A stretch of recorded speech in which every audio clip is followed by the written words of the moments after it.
Zaman kejayaan Islam atau Islamic Golden Age adalah suatu masa di mana peradaban Islam menghasilkan banyak ilmuwan dan para filsuf hebat yang berkontribusi besar terhadap perkembangan teknologi dan kebudayaan. Pada era ini, khususnya di bawah pemerintahan Harun al-Rashid dan al-Ma'mun, dunia Islam mengalami kemajuan dalam berbagai bidang, seperti ilmu pengetahuan, sains, dan budaya dengan kecepatan yang sangat pesat. Di sekitar abad ke-8, bangunan bersejarah bernama Bait al-Hikmah, yang dalam bahasa Indonesia kita kenal dengan Rumah Kebijaksanaan atau House of Wisdom, selesai dibangun. Bangunan ini menjadi pusat studi, perpustakaan, sekaligus universitas terbesar yang sangat berpengaruh bagi perkembangan ilmu pengetahuan dunia di zaman tersebut. Tahukah kamu bahwa zaman kejayaan Islam ternyata lahir dari berbagai faktor yang saling terkait? Pertama, pada zaman tersebut, seluruh umat Islam bersatu dalam satu kekhalifahan tunggal, sehingga memiliki pengaruh yang sangat kuat. Kekhalifahan Islam memiliki pengaruh yang sangat besar dalam bidang ekonomi dan perdagangan, di mana para pedagang berdagang sampai ke seluruh penjuru. Saat para pedagang itu kembali ke Timur Tengah, mereka turut membawa serta penemuan-penemuan dan ilmu pengetahuan baru dari tempat-tempat yang sebelumnya mereka kunjungi. Kedua, mereka dipimpin khalifah-khalifah yang menjunjung tinggi perkembangan sains, logika, dan rasionalitas. Mereka juga turut menjaga kemajuan ilmu pengetahuan serta berkomitmen dalam membangun toleransi antar umat.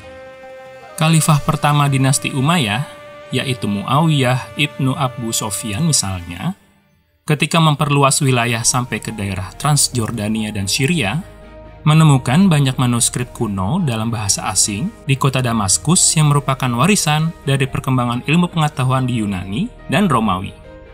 Ia kemudian memutuskan untuk membayar ilmuwan-ilmuwan Yunani dan Romawi guna melakukan proses penerjemahan naskah-naskah kuno asing tersebut ke dalam bahasa Arab. Di antara khalifah di zaman kejayaan itu, yang paling menonjol adalah Harun al-Rashid dan anaknya Al-Ma'mun yang punya cita-cita mulia untuk membangun peradaban Islam yang menjunjung tinggi perkembangan sains, logika, rasionalitas, serta meneruskan perkembangan ilmu yang telah diraih bangsa India, Persia, dan Bizantium. Tanpa peran keduanya, zaman kejayaan Islam mungkin tidak bisa segemilang saat itu. 3. Salah satu penyebab zaman kejayaan adalah keputusan untuk memindahkan pusat pemerintahan dari kota Damaskus ke kota Baghdad. Saat masih di kota Damaskus, ilmu pengetahuan Islam mendapat banyak pengaruh dari ilmu pengetahuan Yunani dan Romawi. Setelah pindah ke kota Baghdad, ilmu pengetahuan Islam memperoleh tambahan lain, seperti pengaruh ilmu pengetahuan Persia, India, hingga Tiongkok. Kenyataan ini tidak terlepas dari letak geografis Baghdad yang lebih strategis dibanding Damaskus, yang memungkinkannya menjadi pusat perdagangan internasional karena letaknya berada di jalur sutra. Karena berada di jalur sutra, Baghdad berhasil menjadi kota metropolitan yang ramai akan pengunjung dan pedagang. Tidak sedikit di antaranya yang memutuskan singgah dan menetap. Aktivitas ekonomi dan perdagangan, seperti perdagangan komoditas madu, perhiasan, sutra, kaca, kertas, gading gajah, dan lain-lain, menjadikan kota Baghdad menjadi salah satu kota terkaya di dunia pada masa tersebut. Kekayaan ini membuatnya mampu mendukung berbagai proyek pengembangan iptek yang sampai hari ini masih sangat berpengaruh di dunia.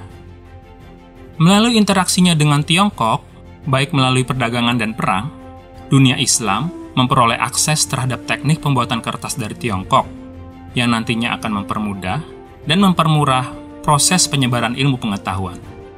Berkembangnya Baghdad atau Irak dan Bukhara di Uzbekistan sebagai pusat perdagangan internasional menjadi daya tarik tersendiri bagi para pelancong, termasuk kaum cendekiawan.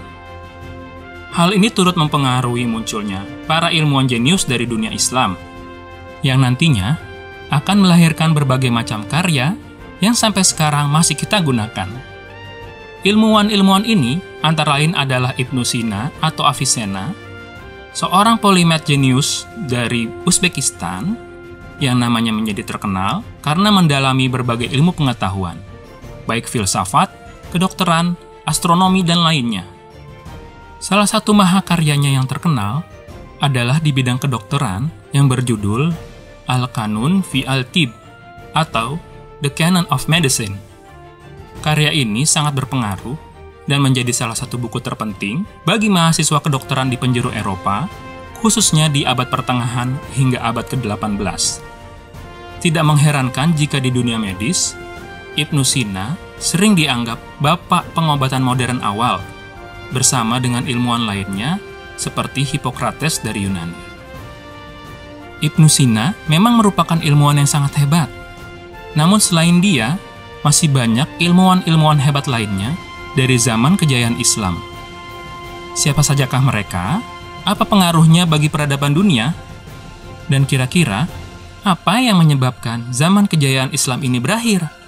Yuk, kita tunggu kisah selanjutnya di episode mendatang. Hai Inspektor, konten ini merupakan bagian dari serial berpikir kritis yang didukung oleh Indika Foundation dan Toleransi ID. Jangan lupa untuk berikan pendapatmu mengenai tema kali ini, dan buktikan bahwa masih banyak anak muda yang memiliki pikiran yang kritis dalam membahas sejarah. Terima kasih sudah menonton, dan tunggu konten kolaborasi Inspek History lainnya.